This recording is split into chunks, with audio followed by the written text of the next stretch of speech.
عبد مناف کی جو اولاد ہے اس میں سے 2 قبائل کو بلایا، بنو ہاشم کو اور بنو مطلب کو، ان دونوں قبائل کو بلایا۔ حضرات ذمکار تھوڑی سی اس میں تاریخی ہسٹری جو ہے وہ بیان کر دے۔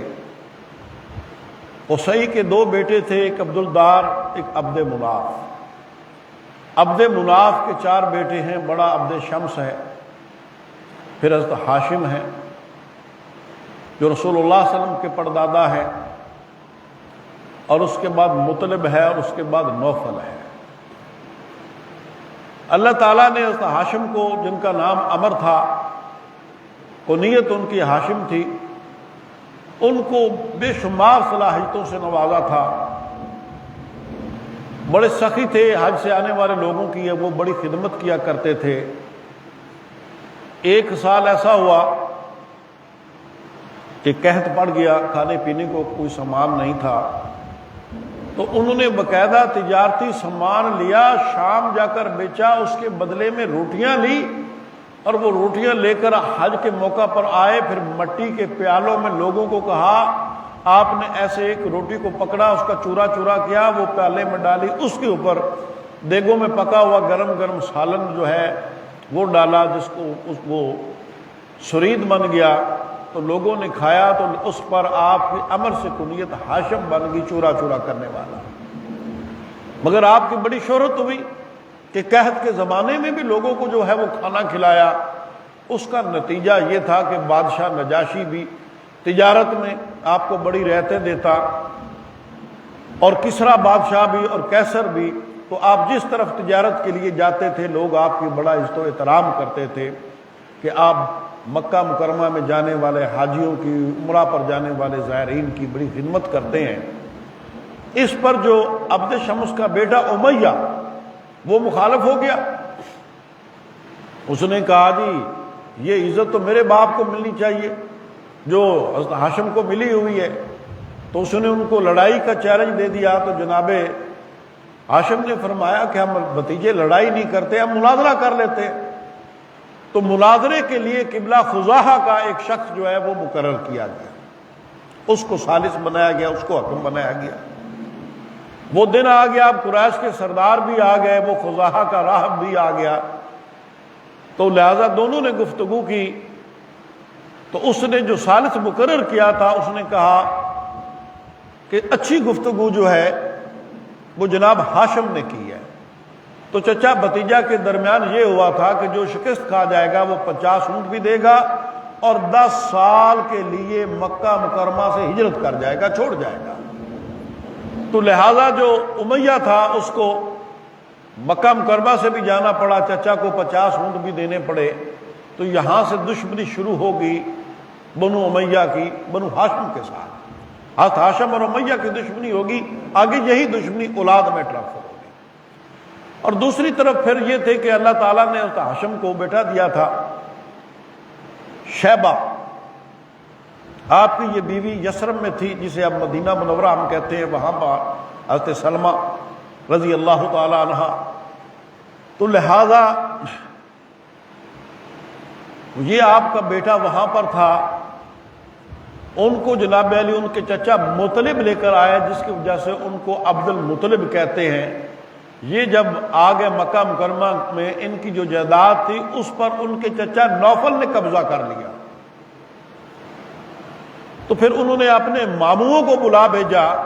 ان کے ماموں پھر جو ہے وہ یثرب سے آئے، 80 آدمی تلواریں لے کر، اور یہ نوفل بیت اللہ شریف میں بیٹھا تھا، انہوں نے آ کر ننگی تلوار اس کے اوپر رکھ دی، کہا ہمارے بانجے کی پراپرٹی واپس کرو۔ تو اس طرح اس کو نوفل نے پھر وعدہ کیا اور وہ پراپرٹی واپس کی۔ لہذا بنو ہاشم کے 2 قبائل دشمن بن گئے، نوفل اور نوفل کی اولاد، اور عبد شمس اس کا بیٹا امیہ اور بنو امیہ یہ ان کے بن گئے دشمن۔ لہذا اس طرح جناب ابو طالب نے ان دونوں قبائل کو نہیں بلایا، نہ نوفل کی اولاد کو بلایا نہ امیہ کی اولاد کو بلایا۔ اب رسول اللہ صلی اللہ علیہ وسلم کی حفاظت کے لیے انہوں نے بنو ہاشم اور بنو مطلب جو تھے، یہ دونوں بھائی تھے، ان کی اولاد کو بلایا کہ ہمارے قبیلے کا مسئلہ ہے، کوئی مسلمان ہے یا کافر ہم ہر حال میں رسول اللہ صلی اللہ علیہ وسلم کی حفاظت کریں گے۔ آپ سردار ہیں، صاحب نے آپ کی آواز کے اوپر لبیک کہا، تو جناب ابو طالب کی اپنی جو ہے وہ ملکیت تھی 2 پہاڑ، ان میں سے جو تنگ راستہ گزرتا تھا اس کو گھاٹی کہتے ہیں، لہذا اس کو شب ابی طالب کہتے ہیں کہ ابو طالب کی گھاٹی۔ تو آپ نے دونوں قبائل کو کہا کہ آپ دونوں قبائل جو ہیں اپنی بیوی بچوں سمیت اپنے گھر بار چھوڑ کر رسول اللہ صلی اللہ علیہ وسلم کی حفاظت کے لیے اس گھاٹی میں آ جائے، 2 پہاڑوں میں آ جائے۔ تو لہذا جو ہے وہ یہ دونوں قبائل تمام کے تمام لوگ اپنے بیوی بچوں سمیت جو ہیں وہ ادھر چلے گئے۔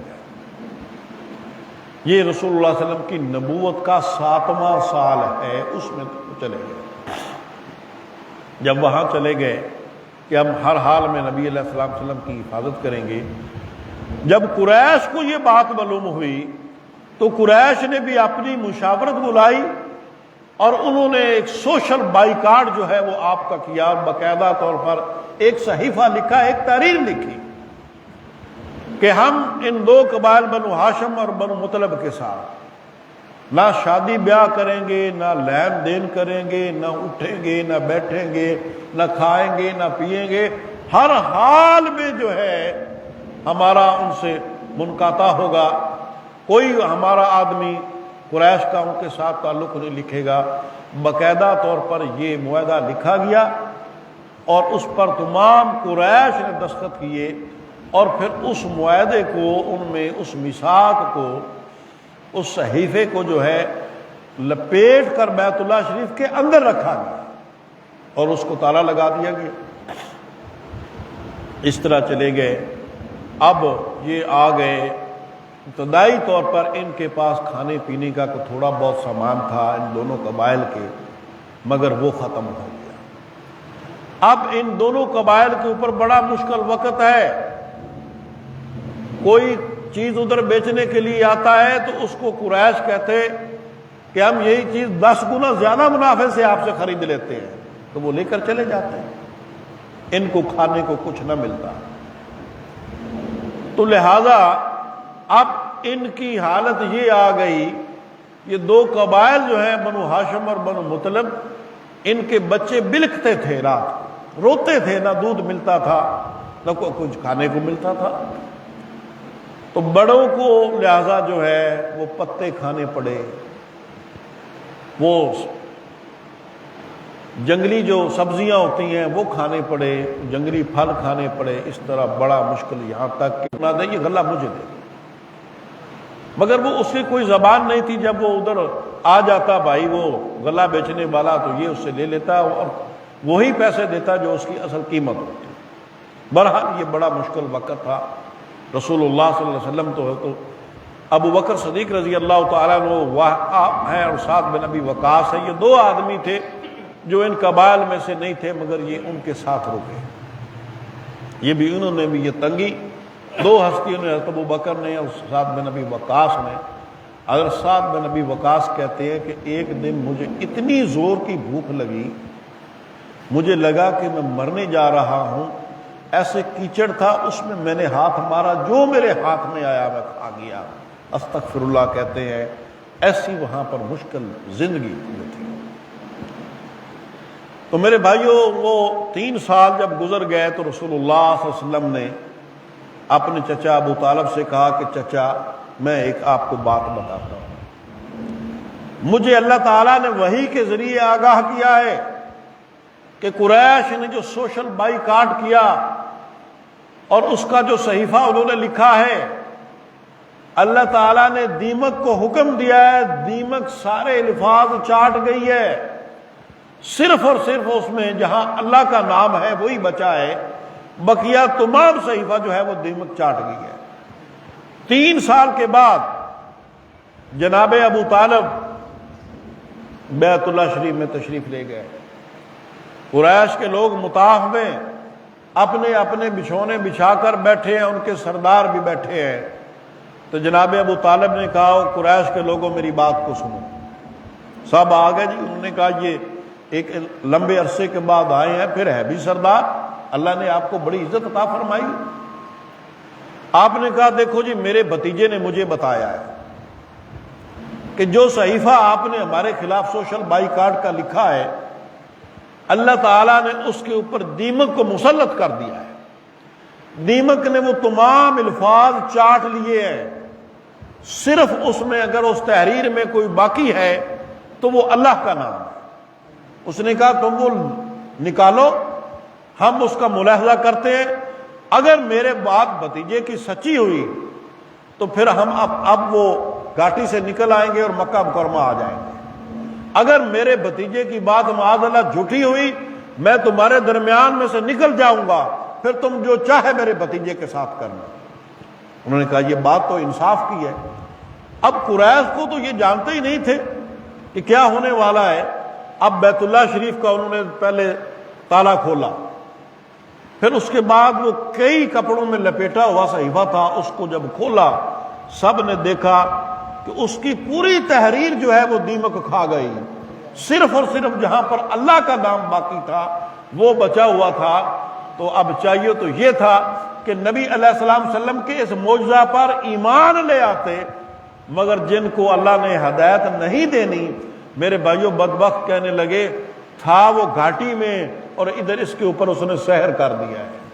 استغفر اللہ استغفر اللہ استغفر اللہ۔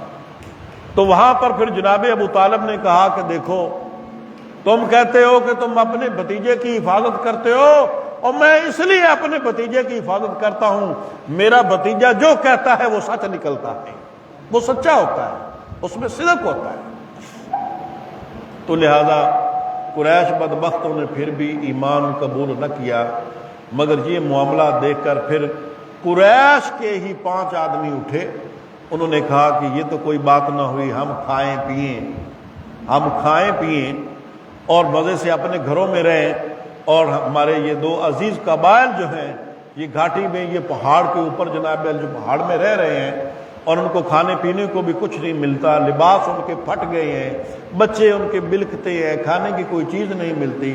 تو لہذا انہوں نے پروگرام بنایا کہ کل رات کو وہ اکٹھے ہوئے، جس میں ابو البختری وغیرہ تھے، مطعم بن عدی، یہ ایسے لوگ تھے۔ انہوں نے کہا جی ہم کل اس صحیفے کو چاک چاک کر دیں گے۔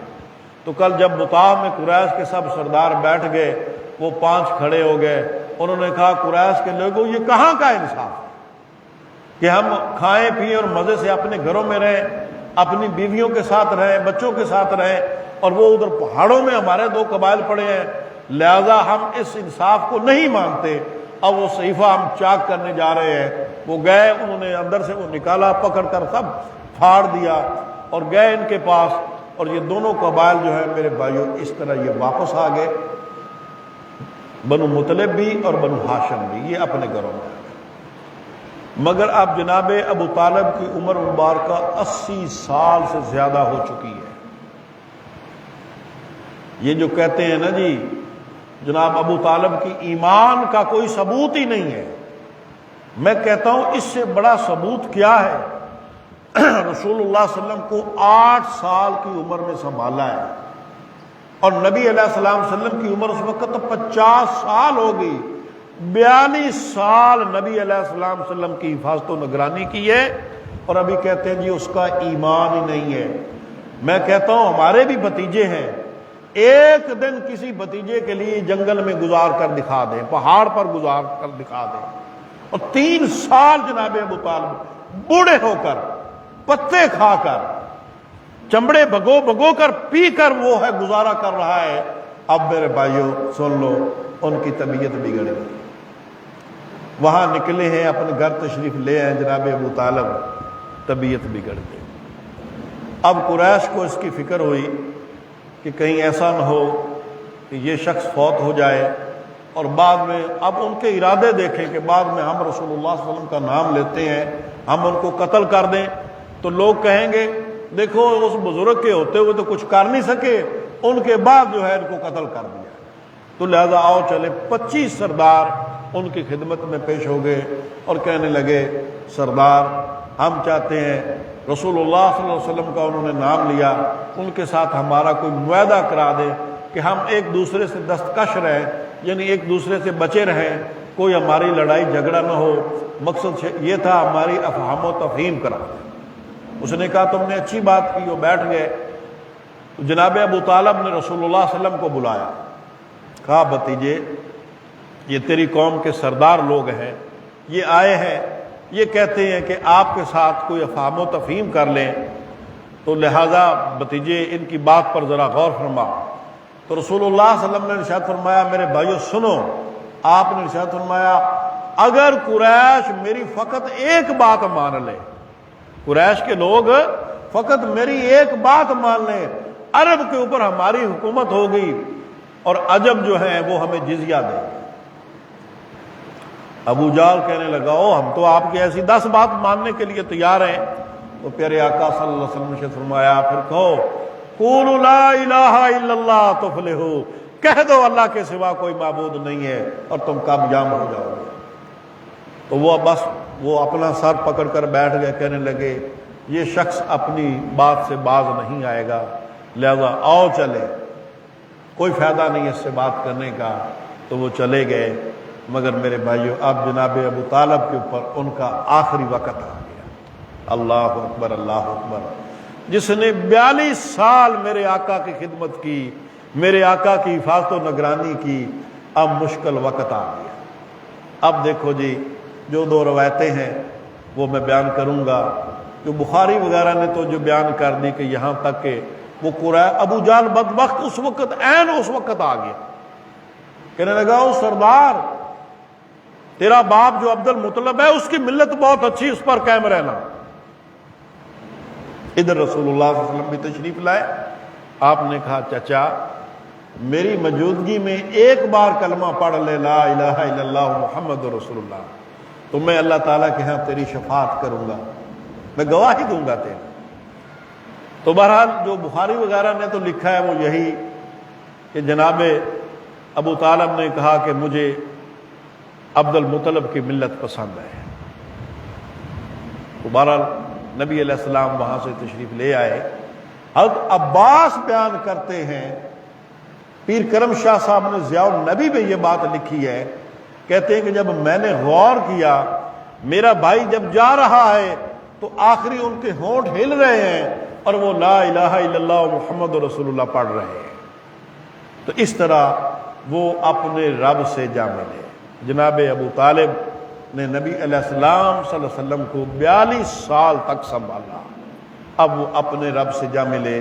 اب ان کا ایمان اللہ ہی جانتا ہے میرے بھائی، اس لیے ہمارے بزرگ جو ہیں وہ کہتے ہیں جناب ابو طالب کو برا کہنا نہیں، ان کے متعلق خاموشی اختیار کرنی۔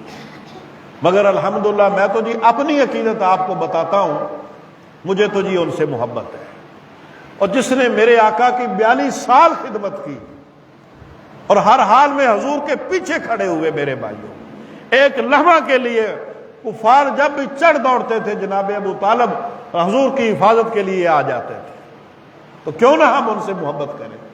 وہ اللہ کو جب پیارے ہو گئے، ان کے مختصر عرصے کے بعد سیدہ خدیجہ رضی اللہ تعالی عنہا جو حضور کی زوجہ مطہرہ ہیں، وہ ہستی جن کو اللہ کا سلام آتا ہے میرے بھائی، جن کو جبریل بھی سلام کہتا ہے، ان کی شہزادیوں والی زندگی تھی، کئی غلام تھے، کئی باندیاں تھیں، اپنی مرضی کا لقمہ کھاتی تھی۔